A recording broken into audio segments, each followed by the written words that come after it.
Hernani.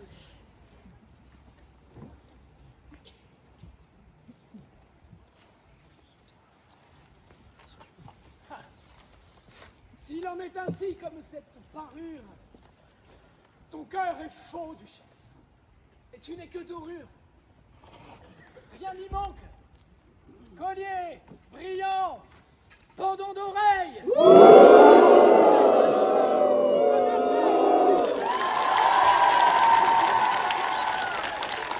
Les précieux écrins. Vous n'allez pas au fond. C'est le poignard qu'avec l'aide de ma patronne, je pris au roi Carlos lorsqu'il m'offrit un trône, et que je refusais pour vous qui m'outragez.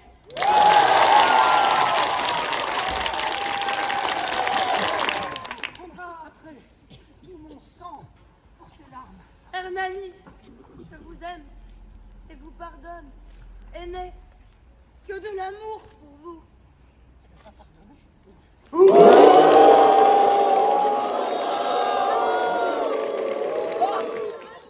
Je dois être odieux. Mais écoute, dis-moi, je t'aime. Hélas, rassure un cœur qui doute. Dis-le-moi, dis-le-moi. Je suis bien malheureux. Vous êtes mon lion, superbe et généreux. Vous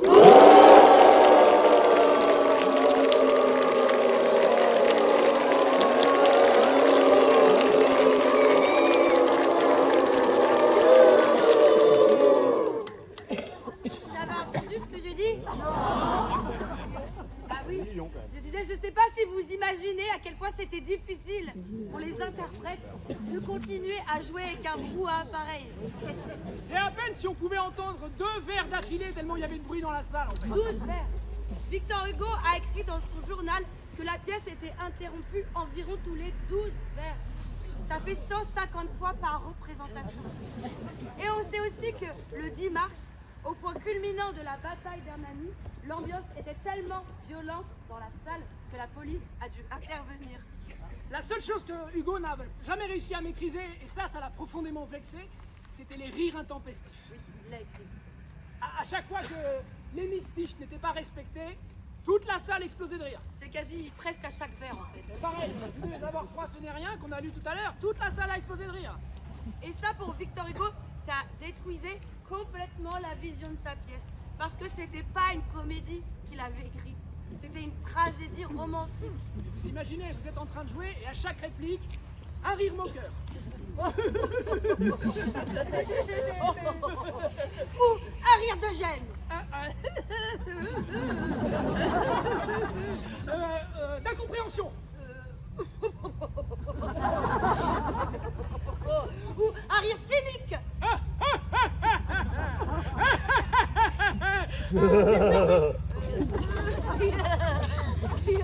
D'une vieille bourgeoise.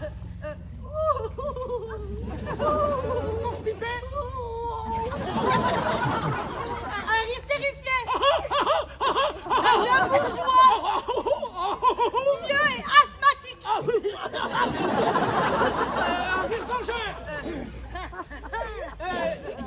D'une bourgeoise toujours, on s'en lasse pas de la bourgeoise.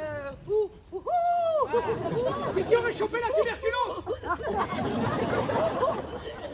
Un rire supérieur. Un prince sans rire. Extrêmement fatigué. Avec un terrible mal de ventre. Pardon. Allô? Oui, qu'est-ce que vous foutez? Ça fait une demi-heure qu'on pédale dans la foule. Ah, vous êtes parti.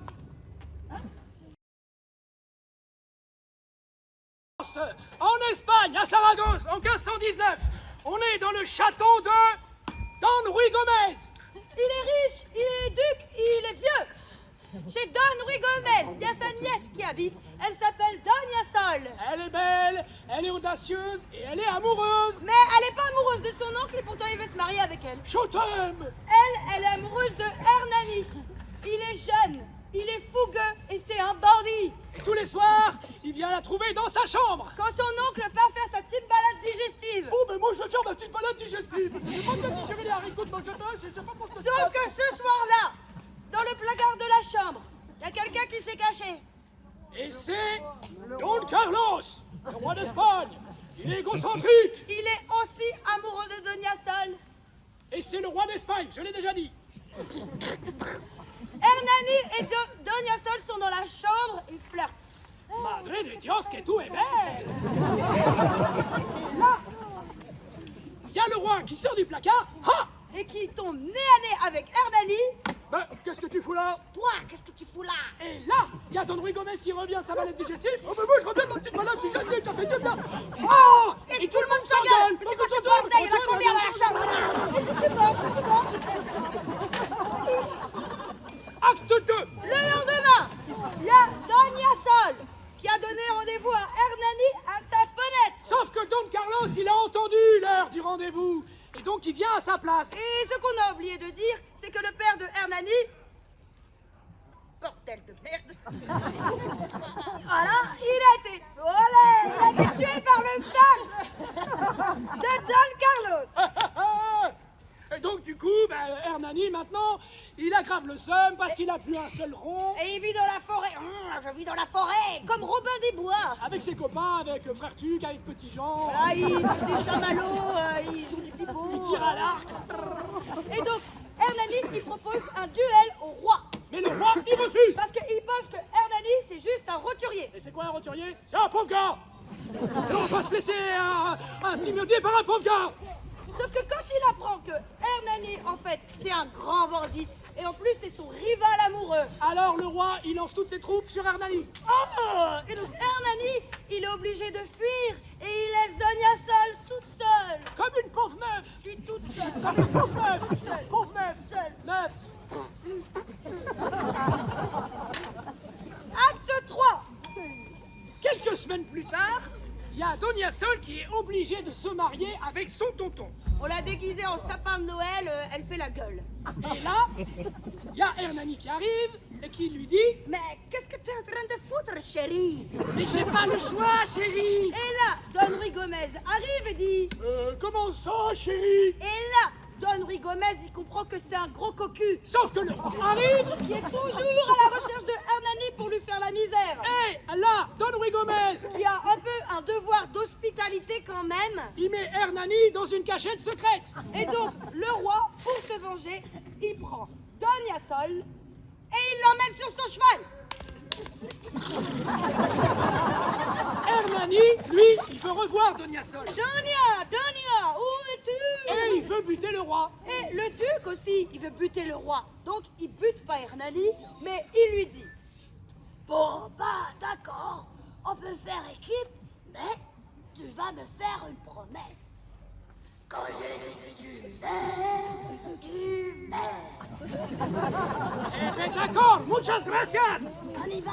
Allez, vamonos. Elle est où ta calèche? Eh ben, il n'y a pas de place dans le parking, je suis venu à côté de toi. Eh non, la cloche, il n'y a pas de place non plus. Eh non, ils ont mis des parkings payants, bouge pas là. Acte 4. 2 mois plus tard, le roi, il est devenu empereur.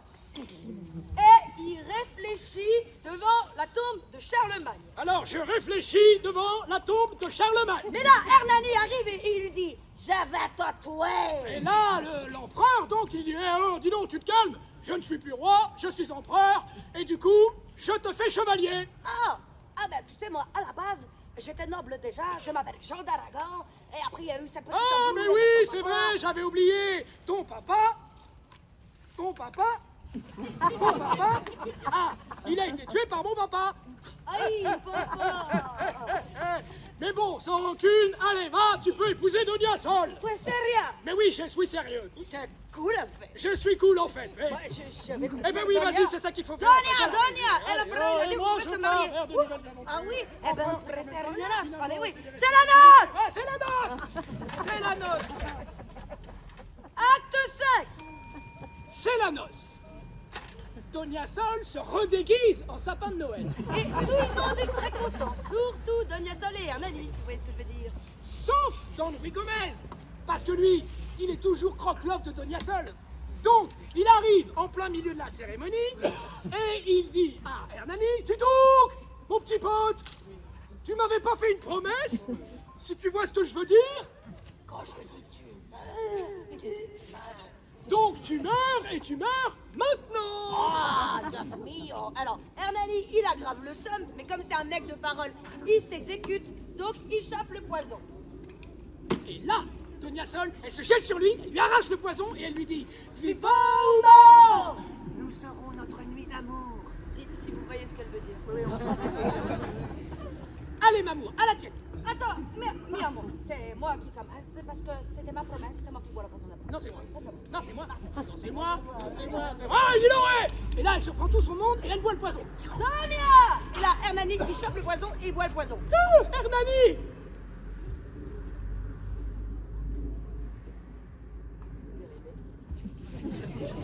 Bah, ça fait pas effet en tout cas.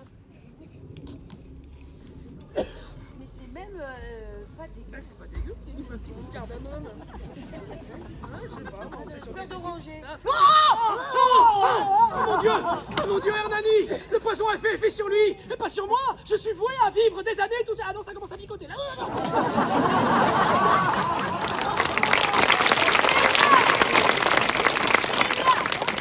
Le vieux duc, il se retrouve tout seul, comme un con. Et du coup, il se... Et tout le monde est mort.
Bonsoir à toutes et à tous, je me présente, je m'appelle Laurent,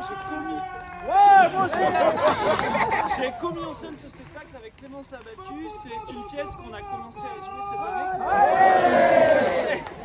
On va commencer à jouer cette année, qui va tourner pour plus de 50aine de dates. Je voulais vous dire un immense merci. Comme vous l'a dit Camille au début, on avait plutôt pensé cette pièce pour des jauges à 200. Vous êtes 600, mais ça s'est super bien passé. D'abord parce que pour qu'il y ait un bon spectacle, il faut qu'il y ait un bon public, et vous avez été extraordinaire. Vraiment. Vous dire que ce spectacle il s'inscrit dans un cycle pour la compagnie Mentor Volontaire, parce qu'à côté on a vraiment monté Hernani, qui va tourner partout en France de novembre jusqu'au mois de mars, mais là c'est sur des gros plateaux, des salles de 1000 ou de 2000 places. Et puis vous dire que c'est d'art vivant. Il y avait d'autres musiques, l'enceinte est tombée en panne, par exemple, pendant le plateau. Et puis évidemment Alice et Jérémy ne sont pas Alice et Jérémy, c'est Denis et Camille. Et je leur dis un immense merci. Je veux dire merci à la déferlante pour leur accueil. Les équipes ici, elles sont extraordinaires. Un merci aux bénévoles. Vous avez une ville magnifique.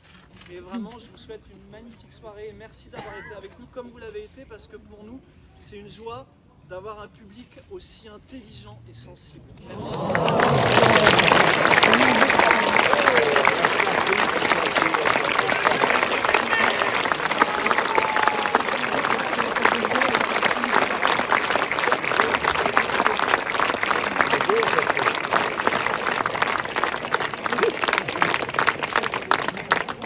Bonne nuit.